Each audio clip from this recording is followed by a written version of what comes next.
Call to order this Division Mancom meeting, June 22, 2023, here at Enchanted Kingdom.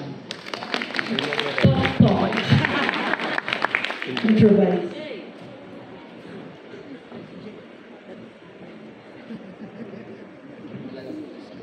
Ay, sandali lang. Kainin nyo na yung sandwich kasi you can eat now para mamaya sa lunch gutom na ulit kayo. Kainin nyo na yan. Ha? Yan. Free naman yan, walang bayan. Thank you so much, ma'am. And now to present the School Governance and Operations Division's accomplishments and updates, let us all welcome the Superman of SGOD, our Chief Education Supervisor, no other than Dr. Ivy C. Perez.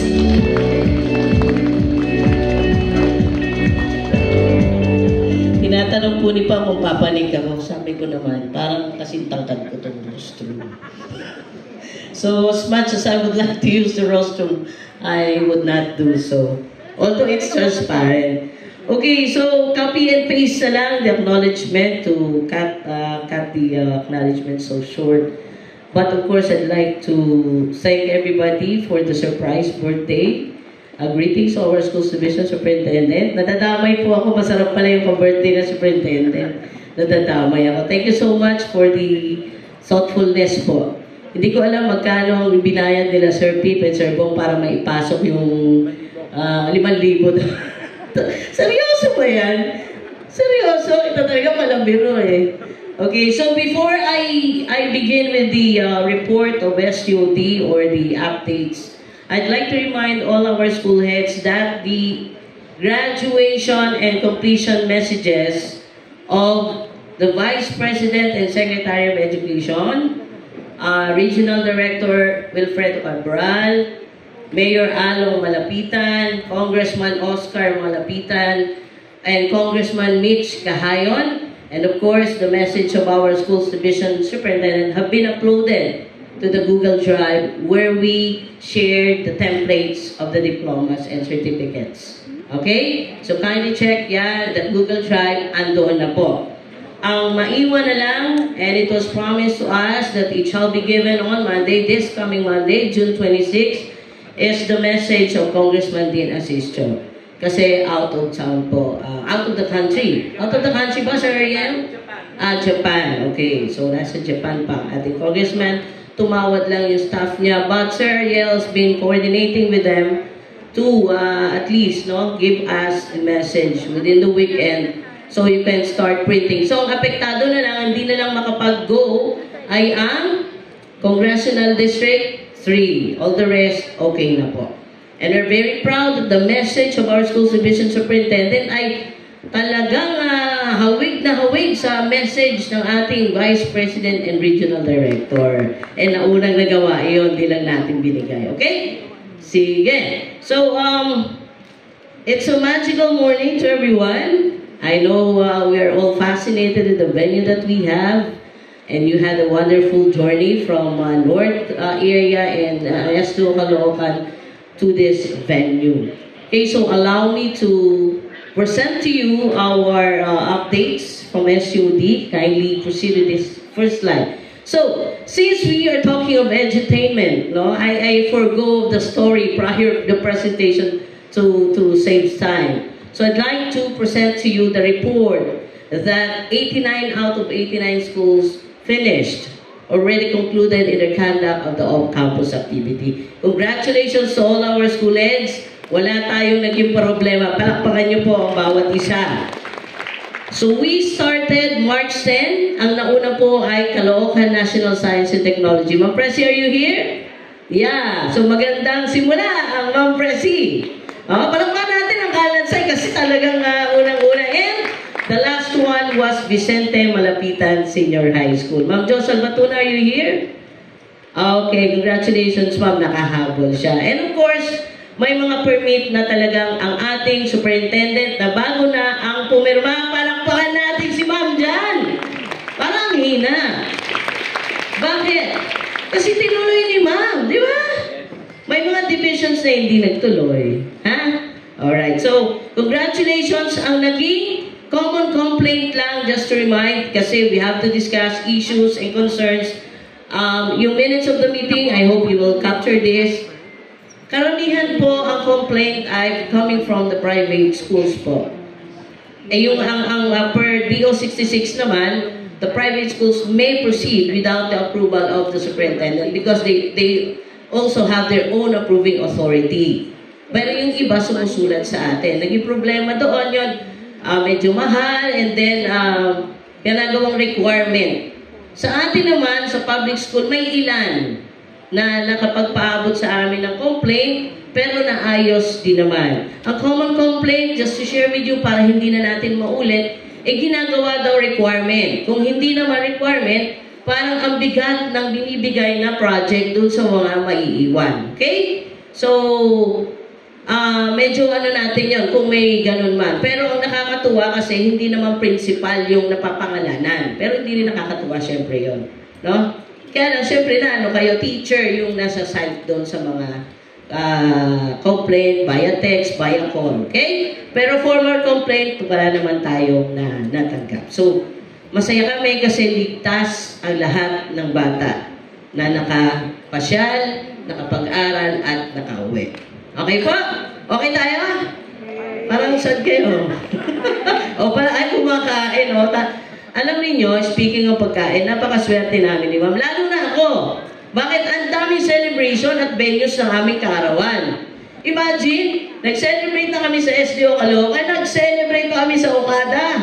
Tapos ngayon sa Enchanted Kingdom, di ba napakaswerte namin ni Ma'am, ano? Kaya, yung pala yung blessing na malapit yung birthday mo sa birthday ng superintendent. And of course, through the help and approval of our Schools Division Superintendent, nakatulong po tayo na resolve yung 2019 canteen report. Why do I have to include this? Bakit? Kasi ngayon lang, no? Bakit? Let us explain. Ba't pa ngayon lang? Tagal na yan to ka. CJ, naorasan mo ako?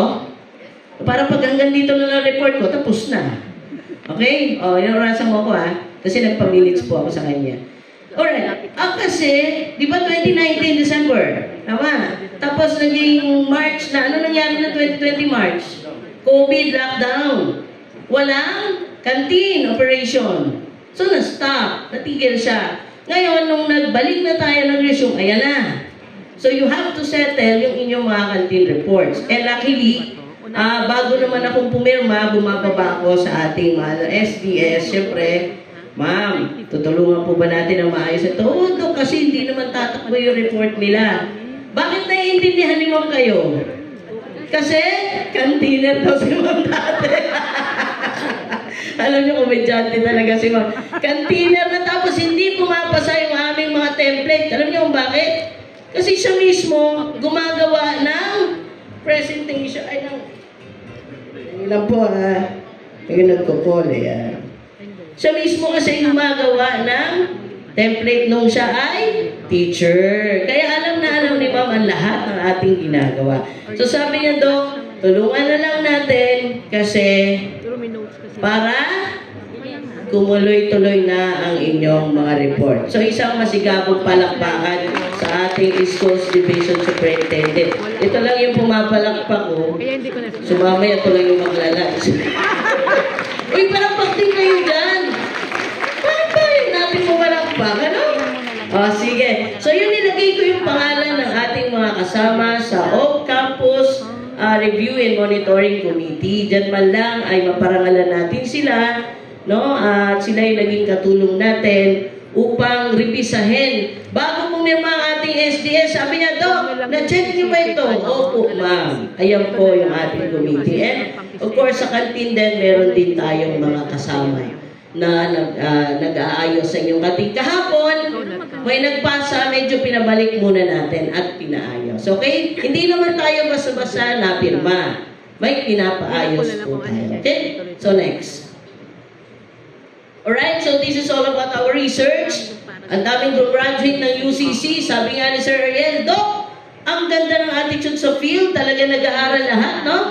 So, dapat taga-SDO rin mag-aral. Kasi yung field natin, nagdo-doktor sila, nagmamaster sila. So, dapat mga taga-SDO, ganun din. Dapat mas lalamang tayo. Okay? So yan yung ating mga verb grantees ng 2022 and 2023. So daanan ko na lang, nakikita nyo naman siya. And we are also processing request for conduct to conduct research po. Okay? Next slide. Ito. You remember, we requested a report from you kung ilang shifts ang inyong ginagawa sa school. So for elementary schools, we have this 3 shifting. Camarindi, Horacio, Manuel Quezon, Rene Cayetano Elementary School. Tama po ba yan? Pag mali yung report namin, please call our attention. So in as much as we would like to sana to avoid yung 3 shifting, tama? Ano ba encourage ni DepEd? Ano encourage ni DepEd? Wow, single shift, tama? 1 shift lang sana. Okay? So next tayo sa high school. Ayan. So sa high school, meron tayong dalawa, si President and Vice President dati. So iba na may hapon bagong bar national, si Sir Emma na. So sana hanggat maaari maiwasan natin yan. Yun ang trust ng ating Schools Division Superintendent. Kung kaya na mag-blended tayo, sabi niya nung nakaraan. Okay? So yan yung ating picture of the shifted classes. Anyway, you have the graph there. Okay, next slide. Right. So our City Hall requested for the data on the number of learners who will receive highest honors. So yung pag highest honors, sila ng grade? 98 to 100. So ito po mga schools na to, from elementary, sila lamang po ang may highest honors. Yung 1, 2, 3, 4 represents the number of learners with highest honors. O, captured na ba? So for example, we have Morning Breeze Elementary School, 4 yung bata na with highest honors. Matatalino yung bata ng Morning Breeze Elementary School, may 4 sila. So Bagong Barrio Elementary, they have 1. Silanganan has 3. And Kasarin is that Kaularan, they have 3. Okay? Next slide please. And of course, this is for the secondary school. Sino ang top notcher dyan? Si Lito Zamora Senior High School. Dating hawak ni Sir Alvin, na ngayon ay OIC, under OIC ni Sir Dr. Ano ang pangalan niya? Manly. Saan Sir Manly? Ayan, Sir Manly. Okay. Sir Alvin, maraming magagaling pala sa inyong paaralan, ha? Siyempre, magaling yung principal. Magaling na, guwapo pa. Uy, magagalit si Sir Pip tsaka si Sir Bong. Opo, magaling din po, guwapo din. Ayan na po, okay po. Sige, madaliin ko na. Alright, ito po yung gusto kong bigyan ng emphasis. This week, we would like to thank you, of course, for... alam mo ma'am, nagseryoso sila nung nag-call to order kayo eh. Biglang tumahimik eh. This thing is your call to order. Wala na ako narinig. Sabi na Sir Ali, nanahimik. Call to order to. Okay. So, tingnan niyo po. Tong linggo na to, na may pagpong ating school management monitoring evaluation. Ma'am Benny, buti, andyan Sir Ariel, binantayan sila. Ma'am Melissa, kahit nasa Jensen, nasa online, they conducted orientation on the following assessments. So, we will have the National Learning Camp Assessment and actually June 21. Ano na ba ngayon? 22. Kahapon ang umpisa supposedly up to July 7. Okay? So the learning camp will be discussed after me by no less than our Assistant Schools Division Superintendent. That will be included in the report of the Curriculum Implementation Division. So, ang modality nito ay computer-based. Computer-based, grade 7 and 8, census. Pag sinabing census, lahat. Lahat sila, hindi sila random. Di sampling. Grade 7 and 8 po. Then, learning assurance for monitoring and progress, yung LAMP, ito ay regional assessment. So, sabi namin sa region, baka po pwedeng atras kayo ng konti. Hindi na daw po. Talagang tuloy na rin po sa June 26 and 2/30, 2023. Anyway, ito, ang kagandahan nito, pati sa cellphone ng bata, pwede siyang sumagot. No po? Pwede siyang sumagot. Then, yung ating National Achievement Test for Grade 10, initially, we have more than 100 schools to participate. Ang daming private schools. However, dahil yung petsa nila ay ora de peligro na, ang dami na nag-end of school year right sa private schools, kaya nabawasan na po. So, all public schools na magtitake, pero sampling lang ang population. Hindi siya survey katulad ng sa grade 7 and 8. So, yan po. May nagtanong daw po sa orientation, bakit ngayon lang? Yun din po yung tanong natin eh. Kaya lang, di ba? Ganun talaga tayo sa DepEd. Pag inutos sa ating kataas-taasan, susunod tayo. Okay? Yes, next. Alright, ito we just would like to share our efforts po for the private schools kasi tayo rin po yung mahawak ng kanilang system, compliance nila. Yan po ay kanilang application for school fees nila. Okay, next. Huwag natin, ayan, yan, ito. So we have 10 public schools with application and the implementation of senior high school program. We have on-process application of additional track or strand in senior high school, yung pinaka-dark na green. We have 2.20%. And then with the process application on the implementation of senior high school program in existing junior high school, we have 2.20%. And of course, for submission of documents, 6.60%. And we would like to commend our school heads for bearing with us and understanding us na medyo na-delay yung aming pagproseso. Thank you very much. Hindi ko na kayo papangalanan, baka magselos po si Sir Bong. Sila Sir Alvin. No, thank you so much po. Sa pagpunta namin, lumibot po kami ni Ma'am Melissa. We explained everything. Bakit na medyo na-delay. So sabi namin, let us help na lang. Help nyo kami with ni Ma'am, with the help din ng, with the guidance of our SDS. Ayun naman. So, inaasikaso na po natin ito. Kabilin-bilinan, wag pong mag-implement hanggang wala permit. Ha? Reminder po sa ating secondary schools. Okay? Ayan. Ito po, we encourage po no, our non-ayus to please. Maging ayos po. Mas gusto po namin ni engineer yan. Yung mga hindi maayos, umayos. Hindi po, joke lang yun ha. Ayan po, no? Medyo malabo ba siya? Malabo ba yung hindi mabasa? Yan, ayan. Ayun, nabasa na. Kasi kala ko, ako lang po yung malabo. Yan. So, yung non-implementing unit natin is 11.35%. Ang implementing po natin is 52. We have 16 kasi we have 31 schools there. And non-ayos po natin with application on process. Medyo madugo po ito, medyo nagtatagal po tayo sa plantilla. No, Ma'am Jing? Saan tayo? Diyan si Ma'am Jing? Ay, wala pala. O, di ba na anyway, dyan ang ating AO5. Pero naaayos naman natin unti-unti. So, huwag nating sukuan, ha? Kasi mas maalwan po sa aming lahat pagka naging ayo kayo. So, umayos tayo lahat. Ayos yun. Okay, next. Well, of course, yan din po yung lagi nating hinihingi yung data ninyo sa partnership natin, donation, and we congratulate your coordinators in schools. Laging 100% si Sir Paulus. Talagang consistent siya dyan. Okay? So you have there enumerated our partners. Okay, next slide. CJ, ilang minuto pa ako? Okay, so we have received a lot of donations from our partners. Ang daming Enervon, Ribisco, and soap po. Nakakarating po ba sa inyo? Yes. Oo, kasi pag di nakarating yan, lagot si Sir Paul. Okay, next. And of course, we're very excited that we are forging partnership soon with Card Balita Review Center. Actually, we partnered with CBRC during the Enquest Review. Asan yung mga Enquest repassers dito na bagong principals? Tama?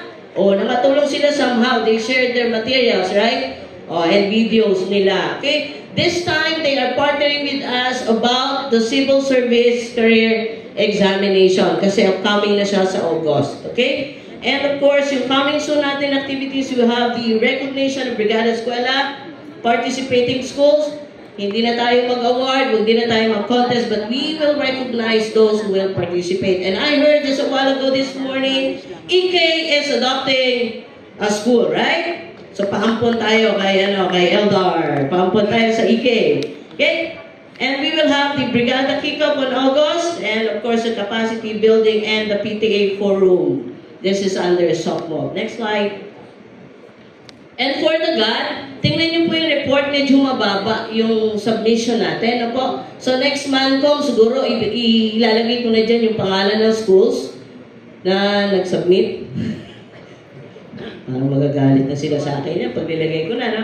Kasi tingnan nyo, 31 out of 89, ang baba ng compliance. 63 out of 89. Konti lang din. So, I'm calling on our school heads to please, no, follow up your GAT coordinators in your schools to kindly submit po yung ating mga report. And then, may mga pagpatawad din po pagka may ibinabalik kaming without action sa inyong mga documents. Tinuturuan lang po namin kayo. And then meron din naman si ma'am mismo pagkano susulat siya sa amin, Doc ID, kindly consider and kindly read the reason. Napakabait po ng ating boss. Totoo lang. So yun, bigla ayusin namin. O sige ma'am. So sasabihin na lang kayo next time, wag nang ulitin. So sana po pagkagagamit kayo ng GAT fund, see to it na talagang pang-GAT po. Yung pong mga equipment kasi ang gamit, saan po natin kunin? No po? Then halimbawa, usually pupunta tayo sa pupunta tayo sa, sa isang resort, doon yung gagawin. Huwag nyo i-reflect doon yung full entrance fee. Bawal po yun. No? Bawal po yun. Okay? So, wag kong gano'n. Medyo i-tweak natin, ayusin natin yung tawag. Ha? So, anyway, yung marami naman na natututo na and then we attach po yung guidelines and your policy. Okay, next slide please. Alright, ito po, no, yung infrastructure natin, lagi naman to, this is routinary, you are submitting request to the Office of the Superintendent through the SGOD. Ito po yung mga laging pinoproseso ng ating mga engineers. No? By the way, Engineer Rene will be on leave for 1 month. He'll be traveling to Australia. Pero may iwan naman yung dalawa and he promised na mag-monitor naman siya. Kasi mahirap din na wala siya. Okay, yung NSBI forms, pasensya na po kayo. Please bear with us. Kung yung pati yung planning officers natin, nagbabasa po sila ng gabi. Actually, ang agreement naman daw po doon ay kung gusto lang. Kasi nga kailangan nating mabit yung deadline ni CEO. Pero in-extend naman. Okay? So, iba pa po yung pagbasa ng engineer. Iba pa po yung pagbasa ng ating planning officer. Hard copy po ang binabasa ng mga engineer. Soft copy po ang nasa planning office. Okay, so ang dami pong ginagawa ng SGOT, ano? Next! Ito po, kasi po we're working out ng karoon ng titulo ng mga pag-aari, no, yung ating paaralan. Kasi, di ba, karamihan sa atin, ano lang ang hawak? May hawak ba kayong titulo ng school nyo? Wala. May use of rank ba kayo? Wala rin. Diba? So yun, we're working out po. At yun po yung update natin. Pakilapit mo nga, just hindi maintindihan. Ayan, yan po yung sa baba, yung site development plan. Then, doon po sa taas, this is interesting. Yan. Ito po yung projects under Special Education Fund. Sana recipient yung inyong schools para maayos na yung inyong kuryente, no? So, pag may problema kuryente at wala nga, pwede namang i-prioritize yun. Kasi how can we, di ba, conduct classes without that? Okay? Ayan, tingnan na ho isa-isahin. At huwag na natin pangalanan kasi baka magkasilusan pa tayo dito. Okay? So, lagi naman yan sila engineer nasa inyong paaralan. Okay, next. Ayan. Ayan na po yung mga 23 completed na consulting services for the verification of boundaries. Survey of DepEd school sites in Caloocan City. So, entertain nyo lang po pag nandiyan ang ating engineering team kasi para po sa ating lahat ito. So, pinapangarap natin na magkaroon tayo ng sariling mga titulo, ano, di ba? Magkaroon tayo ng ganyan na panghawakan natin. Sana hindi pa abutan ng retirement ko to. No? Yung 89 schools natin magkaroon ng titulo. Kaso nanganganib yata yung isang school natin, no? Nasakop ng Malabunti, isa lang sabi ni Kumoka dalawa ba yun? Kasi yung yung pagpapalawak ng Malabon, alam niyo ba yun? Libis ba isa? Huwag niyo na alamin. Yung pagpapalawak ng Malabon, umabot yata yung boundary niya, masasakop yung Libis Baysa, and Baysa LM. And high school. Pati high school, oo. Pero hindi, inilalaban po yan. Inilalaban. Oo, hindi pa, so, ano lang yan, gilid lang, side story natin, okay? Alright, sige, next. And of course, bakit ba madalas sa inyo ang ating mga nurses, ang ating mga dentists, hindi po sila namamasyal lang doon at kukuha ng certificate of appearance. Tapos present na. Pag hindi po sila nag-work, pwede niyo pong i-PM sa atin. Ano? Ito po yung kanilang mga ginagawa in implementing the Auckland Kalusugan programs of the Department of Education. Okay? Tingnan ninyo po, meron 25,424 out of 28,193 learners. Ang ginawa yung physical assessment, no? Sige na, ano mo yung meron with findings. Ibaba mo na. Ayan. Ano po yung findings? Sige nga, kung alam ninyo. Anong natutuklasan sa ating mga estudyante? May puto. Ano pa? May luga. Di ba kayo? 9 minutes na lang. Okay. Oh. Yung otitis media, ma'am. Di ba may kuto, may luga, ano pa? Tinitingnan niyo ba yung mga mata ng mga bata? O para matuto tayo. Yung mata, tinitingnan yan. Anong itsura pag tinignan ng ating mga nurses? Maputla. Ano pa? May sipon, may ubo. Naaalala ko way back, nagbigay tayo, meron tayong partner nagbigay ng shampoo pang kuto. Merong school head. Yes, ma'am. May school head ng request. Sabi niya, sana makapagbigay uli ang DO ng shampoo pang kuto. Kasi effective. Kasama ko yun. So ngayon, nagkaroon ng meaning, yung significance, iba yung presence ng ating mga nurses dyan sa schools ninyo. So pagkatabi na nila yan, ginather sa cover, tinitingnan po nila yan, iniisa-isa. Kala niyo po ba, at ang focus po natin ay kinder in grade 1. Bakit po? Wala po magtatanong? O sila po syempre yung pinakabata, pinakainaalagaan natin, nag-uumpisang nag-aaral. Tsaka po pag high school na, baka sabihin ng high school, bakit kami to? Buti ko magpahawak pa ng ulo yung mga bata sa high school. Challenge na po iyan. Ayaw na rin po nilang magpatingin ng ngipin. O, next slide, anak. So, may mga findings po, no? Mga nurses, mga anapel, parang hindi aware ang ating school head. Kanino nyo pa nare-report? Alam mo.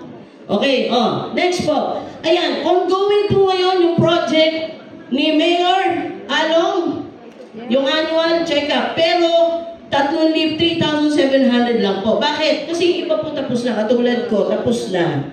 Hindi na po ako mag-avail niyan. Pinag-iisipan ko po yung mammography.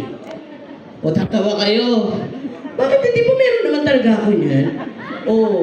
So, pinag-iisipan ko yan kasi hanggang 40 years old yan, nabab eh.